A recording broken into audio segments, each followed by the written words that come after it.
Hey everyone, and welcome to the Lord of Hatred developer update stream. We've got a jam-packed show for you today, but the first thing you saw is a limited series collaboration between Jackson Guitars and Diablo. Jackson Guitars created a guitar to celebrate the launch of the Lord of Hatred expansion, and we've got one in the studio here with us today. This thing is absolutely badass, and that song you heard performed just now, it's called Celestia. It was written by senior composer Ted Reedy and performed by Cole Rowland. And if anyone can recognize where that video was shot, it's actually our original broadcasting room, so a fun little trivia for you. But yeah, this thing is magnificent. And that song, Celestia, is actually from our unreleased Lord of Hatred soundtrack, which you can pre-save on streaming platforms now. We have a jam-packed show for you today, but first things first, we have a Twitch Drops reminder. So you can watch for 30 minutes and get the Decaying Corona staff. And you can watch for 1 hour to get the Double Trouble Sword cosmetic on any eligible channel in the Diablo 4 category on Twitch. We've got an FAQ for you on the DevStream Announce blog, so you can go and check that out. And that runs until 11 a.m. tomorrow, PDT, so you got about an hour to get those Twitch drops. We did release the intro cinematic for the Lord of Hatred expansion. You know us, we're Blizzard, we love our cinematics, and this one does not disappoint. It really tees off the expansion and sets the tone for how this next chapter is going to go in Lord of Hatred. I do want to give a spoiler warning. There are some light spoilers in the cinematic, so steer clear if you want an unblemished experience, but I gotta say that cinematic is gonna give me some nightmares in the best kind of way, so go and enjoy. We've got a jam-packed stream for you today. There's everything you might want to know about the Lord of Hatred expansion that we're gonna get into. So we got a pretty lengthy video ready. I hope you get comfortable, get your snacks, get a drink, and enjoy. To the Diablo developer update. With Lord of Hatred nearly upon us, we're here today to share a slate of exciting new updates. Before we dive in, we want to take a moment to thank our community for every piece of feedback, every post, every guide and critique video, and every moment you've spent with us in Sanctuary. We wouldn't be here without you. Lord of Hatred was made for this community. Now, join us as we dive into the story, classes, core progression, and the key systems. Let's jump right in. Lord of Hatred continues after the events in Nahantu. As we see with Neyrelle, no mortal was meant to carry the burden of a prime evil, and doing so leaves permanent scars. Neyrelle's journey transformed her, from her beginnings as a seeker of knowledge, to bearing the Soul Stone, and now to this final confrontation with Mephisto. Neyrelle grew from someone who admired the Horadrim to one who embodied their ideals. Neyrelle's tireless research has borne fruit, and she takes action with the decisive, selfless conviction that defines any true Horadrim. Now, there's a question that generations of Horadrim have been pondering throughout their history.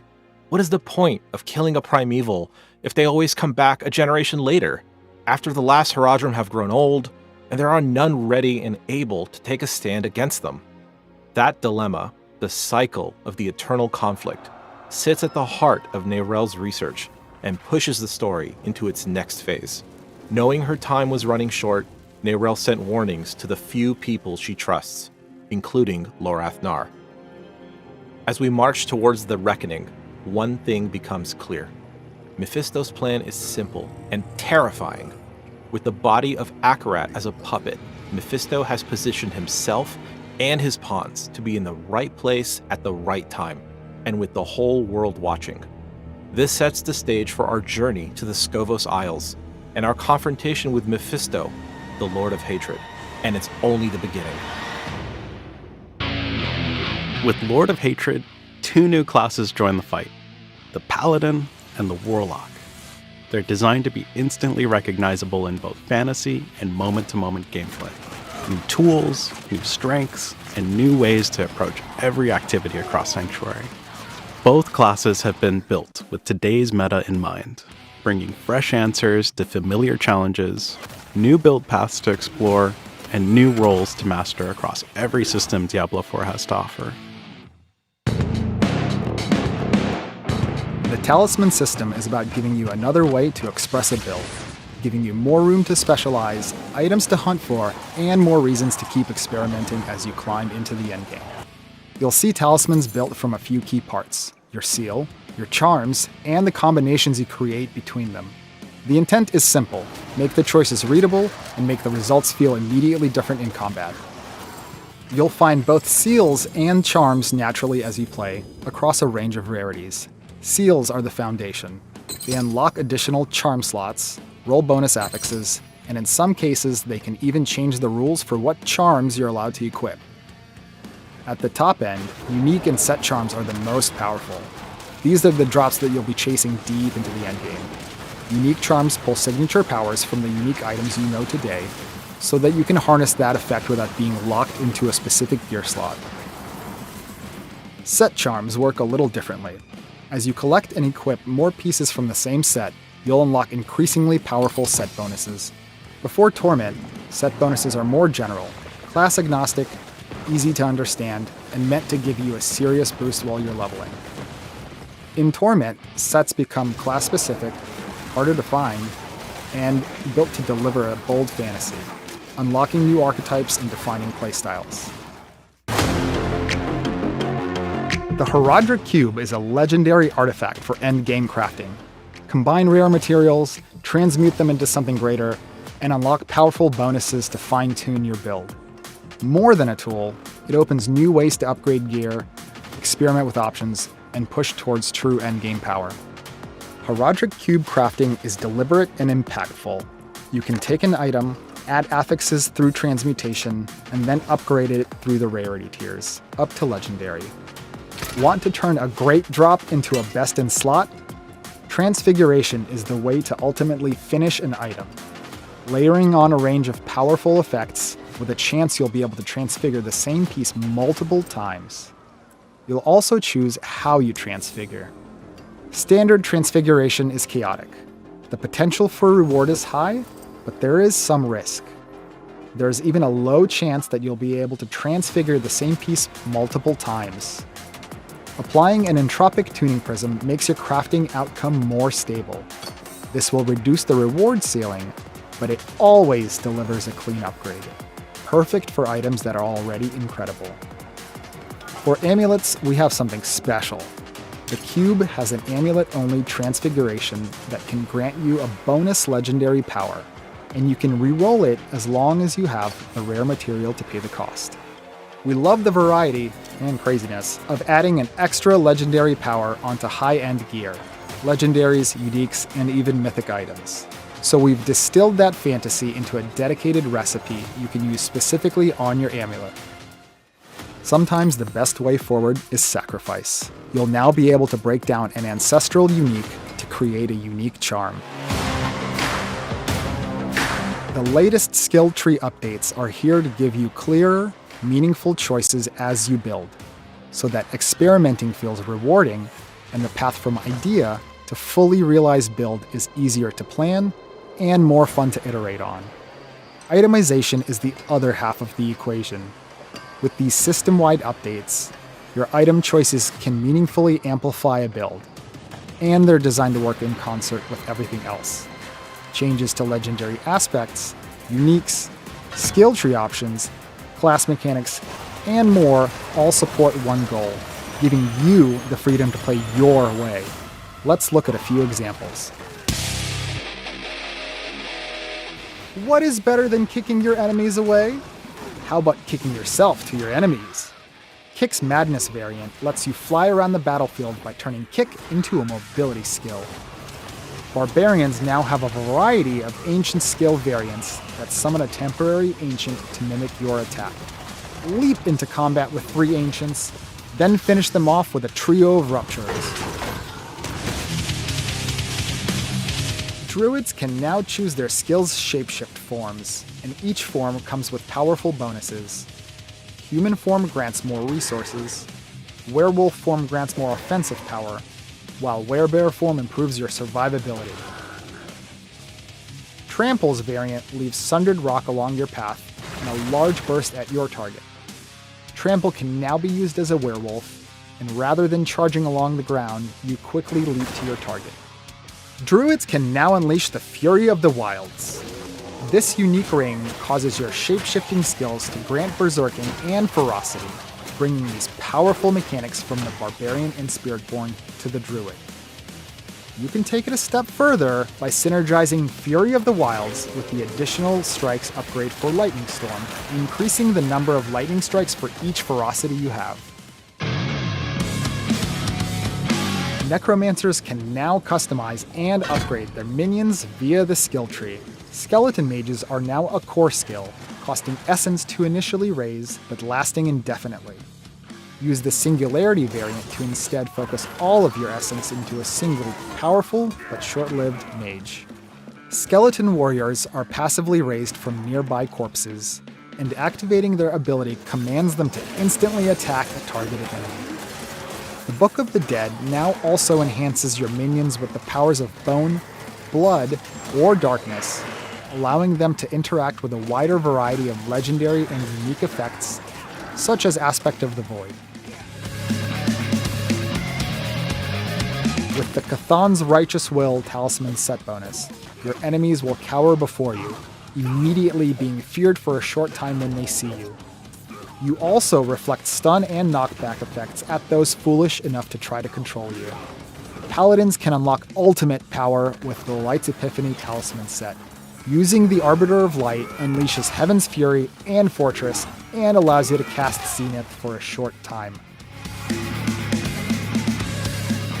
Dance of Knives is now a core skill, costing energy per second to channel. If you aren't a fan of knives and want something with a bit more bang, try the Grenade Jumper variant to throw a constant stream of explosive grenades instead. Rogues also have new ways to manipulate the shadows. The Penetrating Shot variant Shadow Shot spawns shades to mimic your attack, and Shadow Clone's Sentry variant places stationary shadow clones to constantly fire upon your enemies. As the masters of fire, cold, and lightning, the sorceress weaves these elements together in their new skill variants. Charged Bolt's Burn Through variant causes the bolts to release globs of fire on impact rather than piercing through enemies. This variant excels in up-close and personal combat against many tightly packed enemies. Familiar is the only skill in the game with 4 variants. The first 3 allow you to choose which element your familiar will always be and gain unique benefits. If you want all 3 elements, the Prismatic Familiar option is for you, causing each of your spellcasts to trigger an explosion of the matching element from your familiar. Crackling Earth converts Concussive Stomp to an Eagle skill, removing the gorilla-themed crowd control effect and instead dealing lightning damage and creating storm feathers for each enemy hit. This synergizes extremely well with Aspect of Falling Feathers to absolutely shred a group of enemies. With its new variant, the Protector guards the infected forest. The Centipede Spirit assists by poisoning the area around the Protector, weakening enemies and constantly spewing pestilent swarms. The Warlock arrives as a brand new class in Lord of Hatred. This master of the occult binds demons to their will and unleashes devastating hellfire across the battlefield.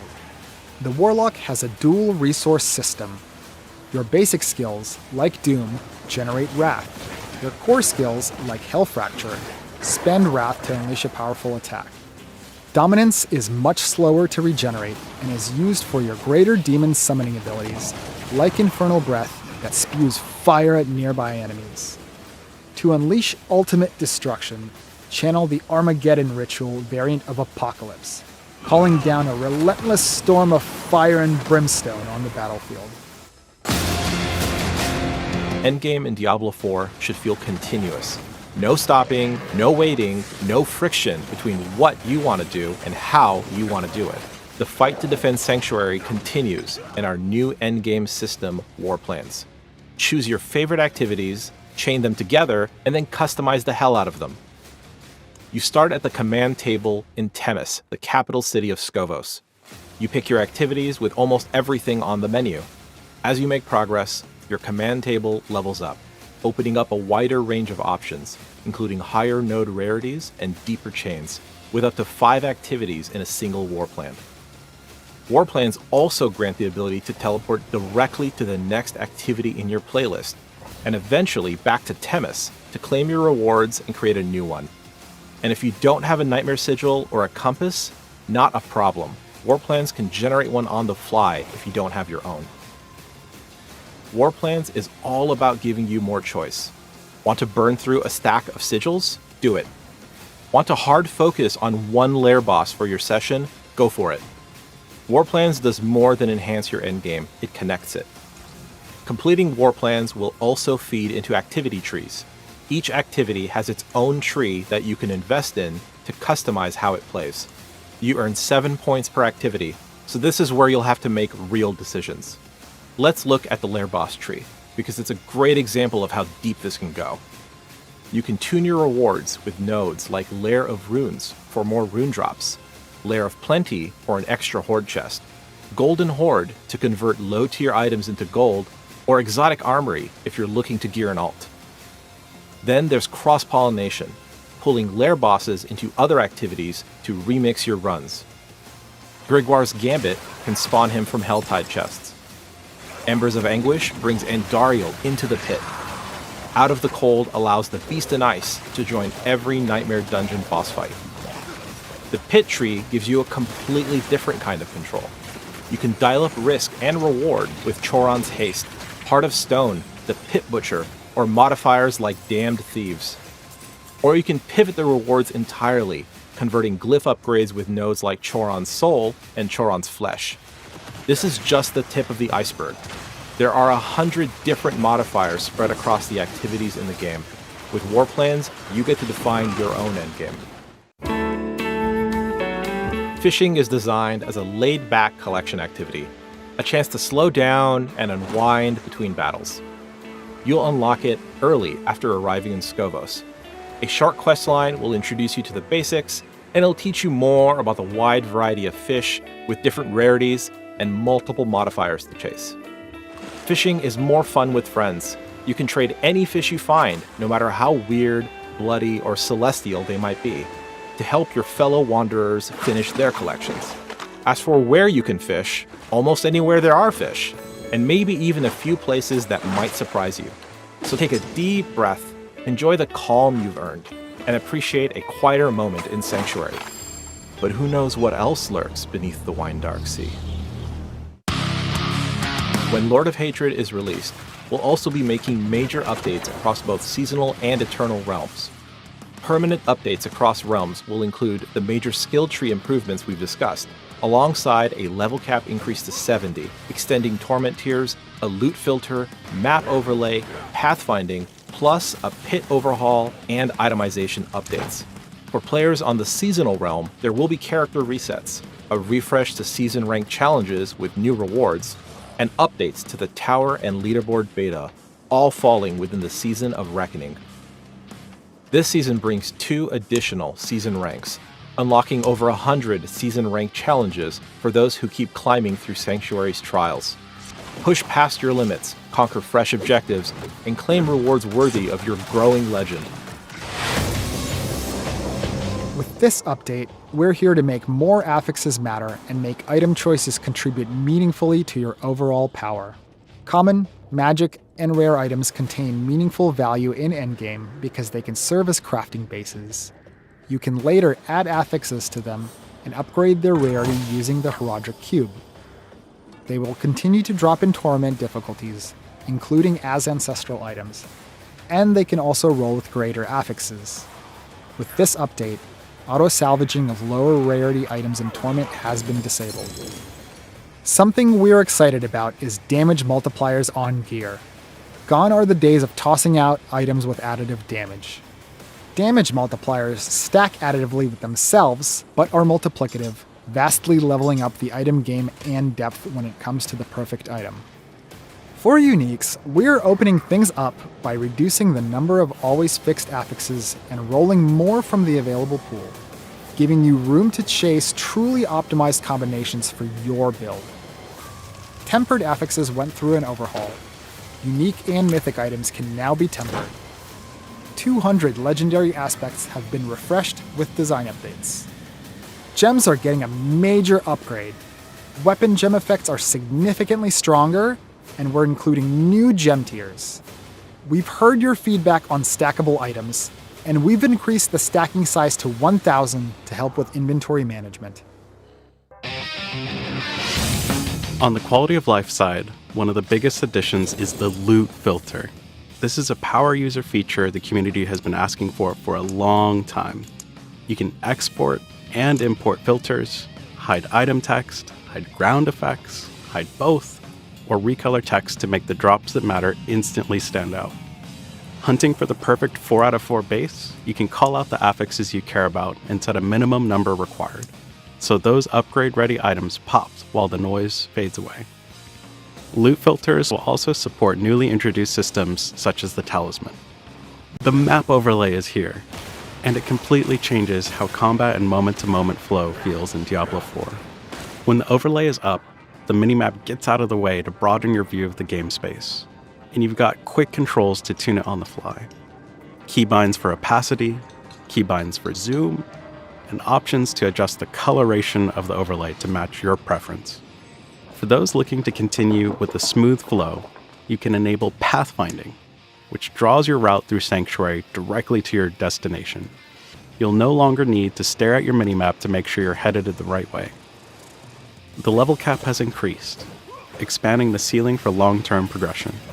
Torment tiers are being refined as well to support a consistent feel as you progress further, and to match, the rewards track better with the risk you're taking. We've made important improvements to layer bosses, focused on clarity, choice, and cleaner loot chasing. Every layer boss now has its own dedicated pool of unique items. Layer bosses now share a single key, and all greater layer bosses share another, reducing friction and inventory space. Bartok and Astaroth are now in the layer boss system, and the Butcher is now a greater layer boss in both Seasonal and Eternal Realms.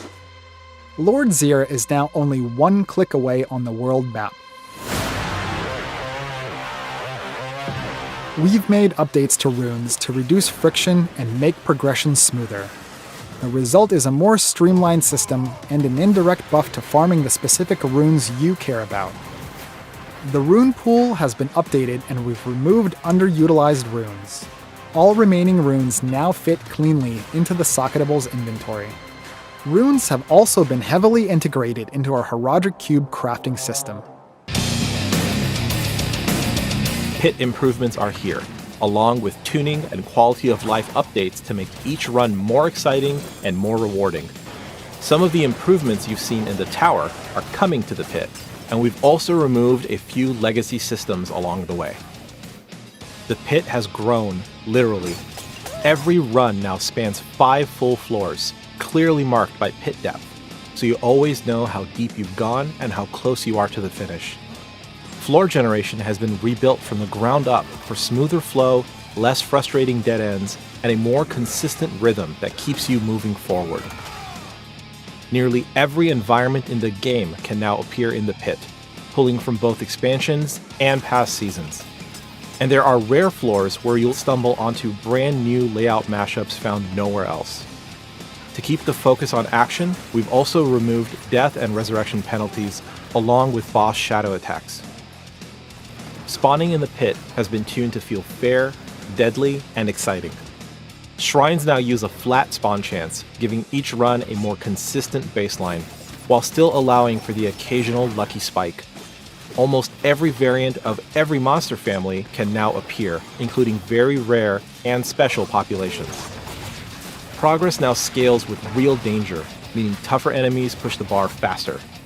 And yes, treasure goblins can now invade the pit, alone or with all their friends, with bosses, goblins, and treasure chests all capable of dropping loot. Pit mastery objectives are now fully formalized, with the tracker clearly showing both party and personal progress. Boss encounters waste no time. Bosses now ambush your party by spawning directly on top of you, and without clearing existing enemies. On top of that, the pit will now pull from the tower boss roster, injecting even more variety and unpredictability into every run. Since we introduced the tower and leaderboards, it's been incredible to listen to your feedback, watch the competition evolve, and keep learning right alongside the community. Now we're bringing a focused set of updates, more reasons to climb, clearer ways to compete, and smoother moment-to-moment play. The Artificer's Stash is a new feature coming to the tower. This provides valuable caches that contain items with guaranteed greater affixes, along with currencies and even lore books. These treasures can only be earned by climbing the tower, and first-time completion of higher tower tiers awards the Artificer's favor. The new build viewer captures a snapshot of every build that ranks on the leaderboard. When you click a top player's leaderboard entry, the viewer displays that saved snapshot, making it easier for everyone to see which builds are performing best in tower competition. New environments, monsters, and bosses are arriving to keep the tower experience fresh. In addition to starting a tower run when you exit the circle, your run will now automatically begin after a brief countdown. And hey, did you mess up the run? Did you just barely make it?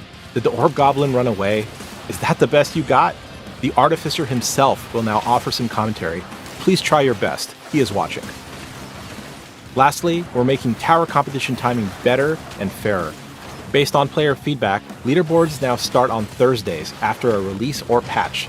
This permits the time needed to address any major issues before the community-wide competitive aspect of the tower begins. That's a quick look at what's ahead with Lord of Hatred and Season of Reckoning. We'll have more details in our blogs, patch notes, and deep dives. So if something here caught your eye, you'll be able to dig in right away. See you all in Sanctuary. Welcome. Whew, okay, that is a lot to chew on. As Zavin mentioned at the end of that video, we will have our official blog launching after the stream, so you can go and check that out if there's extra details you want to chew on. But additionally, we will have Q&A towards the end of the stream, so if you have any questions that weren't answered in that overview video, feel free to drop them in chat. We'll grab those and answer those close to the end of the stream. But who better to get into everything with me than a very familiar cast of crew? We've got Colin, Zavin, and Art back on the stream. Welcome, fellas. Hey. Yeah, great to be back. Great to have you guys here. So I know we did go through, everything coming with Lord of Hatred in that overview. We do also have Season of Reckoning launching at the same time as the expansion. And I know this is going to be a little bit different of a season because it is coming out in tandem with the expansion. What can players kind of expect to see for Season of Reckoning? Yeah, so kind of as we covered, there's a huge slew of itemization updates. Skill trees have been revamped for every single class. There's just a ton there. In addition to that, season rank has actually expanded. There's more of it. It's over 100 different objectives to conquer, and eventually tower will be turning on, as we said. But yeah, this will be kind of a special season to keep focus on the expansion. And the idea is future seasons will return more to the regular stuff that we're used to. And you'll still be able to play the campaign and all that good stuff, both in Seasons and Eternal, whatever tickles your fancy. Mm-hmm. And I love, too, for Season of Reckoning, because so much of it relies on seasonal rank, there's so much that you get to passively do just as you're playing the game, right? So it's not as though you have to, it silos you to a totally different content piece. You get to chip away on it just as you're playing through the expansion and everything else. So yeah.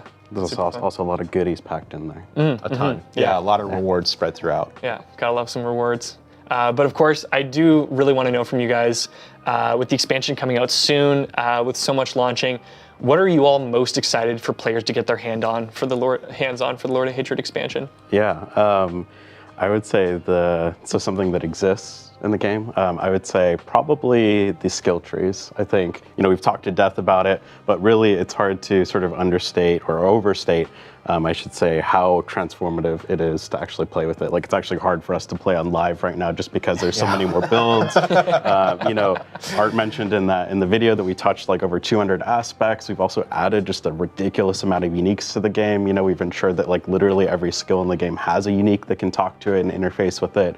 And it all works with the variants and the sort of upgrades in the skill tree.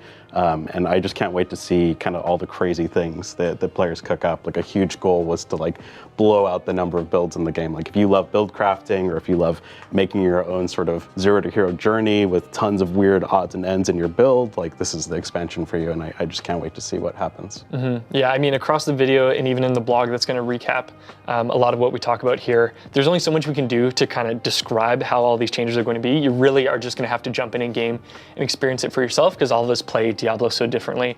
And I think I saw in chat, as that came up, Sky Dragon said, inject that into my veins. So So I think that kind of fits it pretty well. So pretty pumped about those changes. But yeah, that's awesome. How about you, Zavin? Warplanes, hands down. I'm so excited. We've never really had something like this to just so deeply modify all of our endgame activities. It really is, when we say like you get to make your own endgame, we really mean it. We have 100 nodes across all the activities in the game. Some of them actually cross-pollinate, so you can make choices in one tree that modify another one. So there's just a bunch of variety for players to kind of chew on, sink their teeth into. I can't wait. It's such a different way to think about what you do in your moment to moment in the end game. And there hasn't been anything like it since. So. That's awesome. Yeah, I think much like the skill tree, it's fun to tinker and craft all these things, and then it's even more fun to send it out into the wild to see what crazy combinations people come up with. Yeah, and then it's especially in tandem with all the skill tree stuff we're doing, right? You get to change kind of how you do the end game and also what your end game is. You get to control kind of both halves of this now. Mm-hmm. That's rad. How about you, Art? Yeah, I'm definitely excited to see what kind of builds people cook up that we've never even thought of, right? So, for me, definitely excited to have people try all the new systems. Skill tree. There's a talisman. There's the cube. We've kind of redone everything, updated everything. But really, what excites me most is just kind of players experiencing all of this together, like holistically in concert for the full, for a brand new Diablo experience, really. Mm-hmm. Yeah, and it's something that we actually do point out in the blog that I think is really exciting too, that we touched on a little bit in the video, is like there is so much that's changed the game regardless of whether or not you own the expansion. So if you're just coming back to, play Diablo over the weekend and you just want to get it back into it for a little bit, so much of the game does feel different. And, if you're playing on Eternal, if you're not playing in the expansion, so much has changed for anyone who plays Diablo. So like you said, all players get to experience it at the same time. So it's a lot of really cool changes. Yeah, I actually saw a comment where I was watching the Warlock video, and they're like, oh, whoever designed and worked on the Warlock and Paladin, the team that did that should do that to the rest of the classes. And it's like, well, you're in luck, because absolutely the same team has killed it and updated every single class. So you don't even need the Warlock or Paladin to experience sort of this new, I would say, generation of class, which is super cool. That's unreal. That's awesome. Excellent. Okay, so I know we've got some questions that we've gathered in Twitch chat. We're actually going to kick it over to Q&A now and answer some of your questions that you've been dropping in. So first things first, we've got a question here. We've seen a lot of reactions and feedback on inventory. Can you guys speak a little bit on some of the things we've seen? Yeah, so I think some of this has been reaction to some of the reviews and stuff that have been coming out. And for what it's worth, anyone who knows Marak, our favorite dancing Fallen, he was kind of available in those things. And so we had a lot of people loading up on stuff. Generally speaking, we've made a lot of changes to the game, which actually I'll let these guys kind of chip in and give some answers to. But starting with, we actually have, if you buy Lord of Hatred, you get a stash tab. So inventory pressure has been something we've been thinking about how to relieve, and that's one way to do it, but there's a bunch of other stuff we want to do it. So if there's something you want to talk about. Yeah, I'll say one of the changes that we made was essentially to reduce and remove incense and elixirs, because we felt like it was one of those really annoying uptime games that just wasn't super fun in the end game. To compensate, something we saw people use these for is the XP boost. So we've actually massively increased the amount of XP you get from monster kills while leveling up, which actually translates much more into the difficulty tiers as well, because a lot of the difficulty tier XP comes from monster kills. So we've massively increased the amount of XP for monster kills. You don't have to go and do quests now to necessarily get to max level quickly, which is awesome. Art, I know we've also done a ton of stuff on the lair bosses. Yeah, definitely. I think across all kind of inventory tabs, lowering inventory pressure was really, really important. So you saw in the video, everything that's stackable stacks to 1,000 now. We've removed runes, so they all fit in your inventory. We've consolidated a bunch of other things like layer boss keys. Something else that we've done with the Horadric Cube is just give an outflow for a lot of items that you may pick up that are once you get into the end game, oh, it's not really worth my time using blue and yellow tributes. I'm like, okay, cool, you can take those, you can combine those up into higher rarity tributes. And we've done this across a bunch of things, so it should be generally much easier to keep everything in your bags and not have it overflow into your stash. Yeah, and to re-clarify the infamous screenshot that we've all been looking at with several thousand stacks, it's Marak and PTR boost. You could go do that today and take a screenshot and it'd look terrible. But that's what it would. what it was. Thanks for clarifying that, Colin. That's great. I've got a question from Galbatorix_90. My question to the devs, really excited about everything coming with Season of Reckoning and the Lord of Hatred expansion. Could you share how the team is approaching the evolution of endgame systems to create a cohesive gameplay loop that keeps players engaged across both seasonal and the expansion's long-term progression? I think I can take a stab, and we can probably all take a stab. Yeah. But we'll try and keep it short because we could probably talk about that for like an hour. Of course. I think like really Lord of Hatred is the ultimate, I would say, build crafting and power fantasy. It starts with the skill tree. We've updated a ton of the foundations of all the classes. We've even updated a bunch of keywords and mechanics. You'll get to experience that when you play the game, and we're very excited about that. So we've updated the foundation. We've reworked a lot of the itemization and updated it and upgraded it. So like if there's things you like about it today, we've massively improved it. And then, the power fantasy side, what is a better power fantasy than being able to influence the world around you beyond just your character? And that's what War Plans represents. That's what the meta progression trees represents. It's really about giving you a lot of control and giving you a lot of things to tinker with. Our hope is that you only see like a fraction of this every season that you play. Where I would be shocked if you're able to play every single class, every single build, every single War Plans permutation. So I'm rambling, but I'll toss it over to these guys. I'll throw out there that one of the things that helps kind of the end game feel really good is making sure there isn't a bunch of bloat. And the game's in its has a couple years on it right now. Just making sure that we go through and are diligent about like, hey, is that serving a purpose in the game still? Does it need to be there? How important is it really? There's things like elixirs and incense. How important are they really? They're just like a tax on your time to go make sure you have upkeep and things like that. But also down to the lair boss keys. Right? So do we actually even need that many? Does the game need that many? So anytime we can go through the game and find these places where it's like actually removing something, streamlining something helps make everything better, right? It uplifts everything else because now you don't have to waste your time thinking about these other concepts. So that helps everything be more connective, right? Because they're not having to kind of connect to a dead part of the game that doesn't really matter. Like elixirs, again, is a really good example of what was it really doing for you other than an XP boost? Okay, fine, here. Monsters just give you better XP, now you don't have to do elixirs, right? Yeah, I like that. It's like eliminating all the chores. And I think, one of the great ways that's baked into War Plans too that you've mentioned before is how, like, if you don't have a key for a particular activity that you're getting into, it just makes one for you. It's not like, oh, you don't have to go into the world to get a lair boss key that you need. The game is just like, no, you got it. You're good. You can just and then also, if you find a key you do like and you want to run, you can just run that instead. Yeah. So it's kind of the best of both worlds. Yeah. Absolutely. The one thing I'll add, and I'll try to keep it brief, is that one of our goals was that we really want the game to feel like it's broadening and expanding as you progress. And we've done that with the skill tree, with itemization, with War Plans, with the cube. And really, I think, kind of speaking back to Colin's comment about there's so many different things and so many permutations that you realistically won't be able to see them in one season. I think that kind of helps that feeling of the end game being fresh season over season.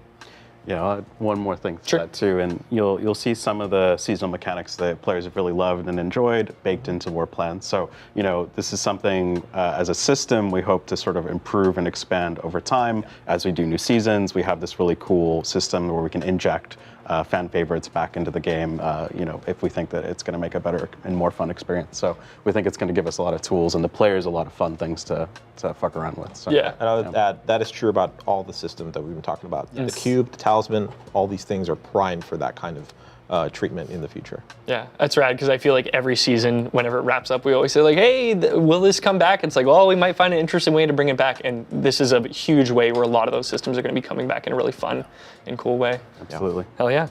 Nice. I've got a question from Mippy, one of our Diablo partners. Zavin, I know you kind of mentioned this. Will the tower go live with the start of the expansion, or will the beta go live at a later time? It is just a little bit later. So we want to, we've heard, hey, if we're going to be launching the competitive aspect, let's just give a little bit of time, just a little bit, to make sure things are good and it's a fair competition and things like that. So the details are on the blog. You can go check it out. But it's going to be starting kind of not just in this case, but we're seeing this as the standard a few days after kind of the patch, right? Just to give ourselves some time to even things out, make sure there isn't any weird bug or anything like that, and then everyone can kind of jump in a fair way together.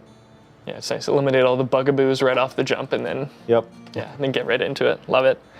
Question from Farina at Diablo. How will War Plans function in multiplayer? Will it evolve the War Plan for the whole party or just for the party leader? Yeah, I can take this Yeah, one. go ahead. So right now the war plans are per player, but what we do is if you and I are playing, or if we're playing as a party, everybody gets essentially like a chunk of the reward, baseline reward. So if Zavin and I are playing and we do a Nightmare Dungeon, Zavin has a Nightmare Dungeon node, I will get essentially a reward cache and reputation or meta progression, we should say, for the Nightmare Dungeon skill tree. So it ensures that like when you're playing as a party, it's still efficient, even though the boards aren't always synced. Nice. Sweet. Question from Fame, another Diablo partner. Does the fish collection reset every season, or is it an account one and done kind of thing? So once you've collected a fish, you've collected a fish. But beyond that, you can fish for as long as you want. You can catch duplicates of stuff. You can it's not a one and done system. Like it's not like a quest, right, or a campaign thing where you just kind of do it once and you're done forever. You can keep catching fish, but the actual act of marking them collected, you have collected them once you've already found them. Heck yeah, nice. Loathe Burger, another Diablo partner. Will the loot filter highlights reflect on the minimap? So that's something that we're looking to sort of, it's not, I'll say that right now, it's not going to. We are looking to essentially gather a bunch of feedback on the loot filter. It came in hot. It's one of those things that we know players have been asking for, and we felt like, let's give this to the community. It's very much a tool driven by the community, so we want to hear what are the things that you want to improve in the loot filter. So please give us that sort of feedback. We know that's something that I personally want. I think we all want it, so that's just one of those things that we'll file away as like, we're going to improve the system. Oh yeah, you heard it here first. It's one of those things, it's like we are adding a map overlay. So there's a whole new way to kind of look at the world around you now just because of that. And we really want your feedback on how this is going to be interacting with both those maps, right? Not just the mini map, but also the map overlay. So let us know how you guys like it. Yeah, please drop us your feedback. And I mean across the whole expansion, we are going to be absolutely eagle-eyed on the forums, on socials, just checking everywhere from our partners. We're really, really eager for the feedback, and we're also excited to just get this into everyone's hands. Yeah, absolutely. All right, Enigma 42K. With itemization and the skill trees being overhauled, how is masterworking going to change, and how is it going to affect the way they interact with skills compared to how they work now? We just updated masterworking in season 11, so we're not really planning on making any updates soon. Yeah, it still has quality. You'll still be able to get that through transfiguration, but we actually like how the system's working right now. So. Heck yeah. Yeah. Hell yeah. Nice. All right, our last question. I am the Berm. I see the level cap now goes to 70. Does the Paragon cap rise as well? No, we're keeping it the same. We think that that's something that we think is like a good sort of thing to chase towards the end of the season. Right now it's like super grindy from 20 to 300, which we like because it's kind of like, okay, you've gotten all the major nodes within your Paragon. Now if you just really want to sort of grind out those core stats, you're more than welcome to. I will say we've also increased the amount of XP multipliers from Torment. So, if previously 300 was like close to within reach and you're like, I think I'm good, I'm not going to play for the rest of the season. The deeper you go into Torments, that'll make that faster. So probably more people are going to end up reaching that max level. So yeah. Nice. I feel like we've all seen the dreaded calculation on the subreddit where people go you hit 297, you're only halfway there, man. Exactly. So I'm glad that there's that now, like that XP boost to kind of push you to that extra. And there will be something fun we'll talk about towards the end of the stream, specific to Paragon that players should get excited about. Yeah. But that wraps up our Q&A actually. We're getting close towards the end of the stream. I do want to reiterate, for Q&A, there is a ton of information in the blog. You will notice the 3.0 patch notes are a bit lighter than usual, but that's because to list out all the skill tree changes would have been near impossible. So we've now just made that illustrative in the blog. So thank you. So yeah, I do just really want to make a note that I thank you guys for being here. I know it's an incredibly busy time. I am actually really excited to say as well that we are sim shipping this blog in all languages too. So that doesn't always happen, but everyone can chew on that time, on that information all at the same time. And I know we do have a few call outs closer to the end of the stream that we're going to get into. We had the Jackson collaboration. We have another collaboration. It's a really important one. I'm kind of blanking on it right now. But I know we're going to kick it over to it soon. I really don't know. I don't remember. Sorry, I don't really have my notes up right now. But one sec, let me just kind of bump this around. Oh, we've actually got a very special video that we're going to kick it over to from one of our friends.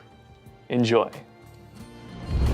Corn family, today is the day. We have something for you.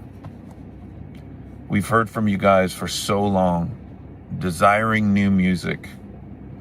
Today's the day. We are so excited and pumped to announce to you our new song in collaboration with the iconic video game Diablo. The song, titled by Jonathan Davis himself, is called Reward the Scars. As huge fans of Diablo, man, this is just a massive honor. And, you know, Jonathan is an avid gamer, as most of you know, and his number one game has been for years. He's the biggest fan of Diablo, so specifically for him, this is a huge, huge thing, and but all of us as well. We also have a video coming out, a killer video, intense video. I mean, you guys are gonna trip on this thing. It's coming out April 27th, 10 a.m. Pacific time and 1 p.m. Eastern. And so look out for that, as well as April 27th, Diablo 4, Lord of Hatred, releasing 4 p.m. Pacific time. You guys, we hope you love this, man. We hope you love this as much as we do. And we're so excited for you to hear it. And so we will see you there.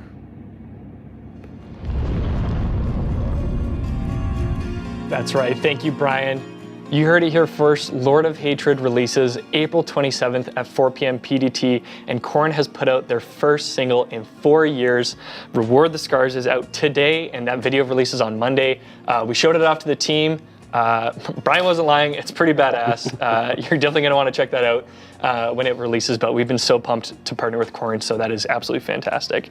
And we do have our release map that we can show you now to show the entire global release for Lord of Hatred expansion. Istanbul, I hope you got your Turkish coffee ready because it's going to be an early morning for you.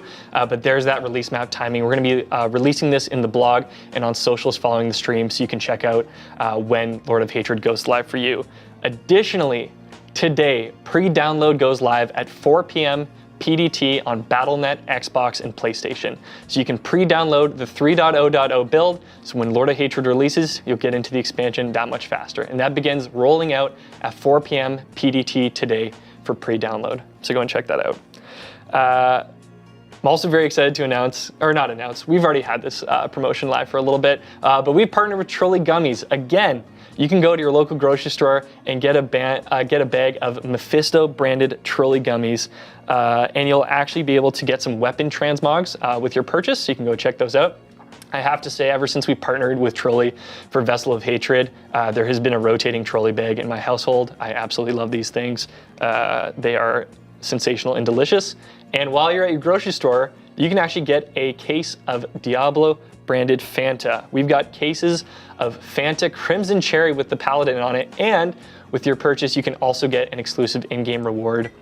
It is a town portal that is Fanta colored, which is pretty phenomenal. So you can go get your trolleys, get your Fanta, and have a great time. So enjoy that. Additionally, we've got some really exciting things going on in Overwatch. Overwatch is celebrating the launch of Lord of Hatred with 5 new skins and some other goodies in game. They've got sprays, avatar, name cards, you name it. That Ramatra Mephisto skin looks phenomenal. They're gonna have Twitch drops as well to celebrate the launch of Lord of Hatred. And they're also bringing back the original Overwatch Diablo skins that are available in Overwatch. So you can get the Moira Lilith skin is coming back, the Reinhardt Imperius skin, and a whole lot more. So you can go and check that out in Overwatch. Those skins look absolutely phenomenal. And I alluded to this a little bit earlier, but with the launch of Lord of Hatred, we've got a really exciting community challenge that you can sink your teeth into. So starting with the launch of Lord of Hatred, the Hatred's Downfall Community Challenge is here, and with the help of the community, you can earn this Helm of Hatred for everyone in Diablo 4. The challenge is this. Globally, we need to earn 266,666,000 Paragon points. Now that's across Eternal, that's across Seasonal, and that's for expansion owners and expansion non-owners. So everyone who plays Diablo 4 can participate in this. Casual dads on the weekend, I see you. You just need to get to the end game and start earning those Paragon points to jump in. We will be updating our global total on Tuesdays on our social channels, and we'll also have an in-game message that will, check it out Monday and then update you on how the community progress is going. So let's all band together, earn those Paragon points, and earn that Helm of Hatred in-game, which looks super sick. Super, super sick. We are also going to have Twitch drops that are going live for the expansion, so you can go check those out in our blog. You can get the Skull Bloody Axe cosmetic. We've got an emblem as well, and we've got this gigantic Mount Trophy cosmetic that you can earn through both Twitch drops and support a streamer. So you can check out the details in the blog for those in the Diablo 4 category. So go and check those out. Additionally, as Lord of Hatred comes out, we're all really excited to see your reactions. So be sure to tag us on socials, whether you're a streamer or a fan, between the campaign, any sort of big reveal. We've all just been working on this for so long, and we're really, really excited to see how you experience the expansion. So please tag us. We're really curious to see your reactions and how you enjoy everything in the Lord of Hatred expansion. Now, before we close out the stream, I do want to kick it back over to the devs we have here today. Colin, Zav, and Art, is there anything you want to tell the players before they jump into Lord of Hatred? I'll say thank you to everyone who's been kind of with us on this journey. We are very excited to kind of close this arc, this Age of Hatred arc that we've been kind of building towards. So thank you to everyone who's been playing with us this whole time. It's been exciting. I cannot wait until everyone jumps in and sees it all. I can't wait till I can do that. Go ahead. Thank you, and I'm just ready to blast with everybody, like straight up. Yeah, me too. I mean, honestly, it was kind of a bad idea to put Art up here. I'm surprised we didn't say anything, messed up. But yeah, no, I can't wait to party with Art. We're gonna blast the shit out of the game, and it's gonna be super fun. Can't wait to do it with all of you. Can't wait to look at all the guides. We've kept a lot of things under wraps, so I'm super curious to see, how our build creators and how everybody who engages with the game cooks up some really cool stuff. So yeah, I think even through like all the times we've met up for these streams too, it's like the energy is palpable that we're just so pumped to get this thing out the door and into the players' hands. Couldn't be more excited for it. Yeah, absolutely. Even the last boss. It's gonna be cool. There's so much to discover for people. I can't wait. There's going to be so much. Yeah, it's going to be unreal. But yeah, thank you, all three of you, for being here. I know it's an incredibly busy time, but thanks for being here for the live stream. I want to give a huge thank you to the production crew, to Rich and everyone behind the scenes. It takes a lot of people to make these streams happen, so thank you to all of you. Thank you to Team 3 for all your incredible work on this expansion. It's really going to shine through. You guys are an incredible team, and it's an honor to work here and be a part of this. And thank you to everyone at home for tuning in and for playing Diablo 4. We wouldn't be here without you, and it means so much to us that you've been here. And Lord of Hatred launches April 27th at 4 p.m. PDT. Pre-download goes live today at 4 p.m. And we will see you all in Scovos.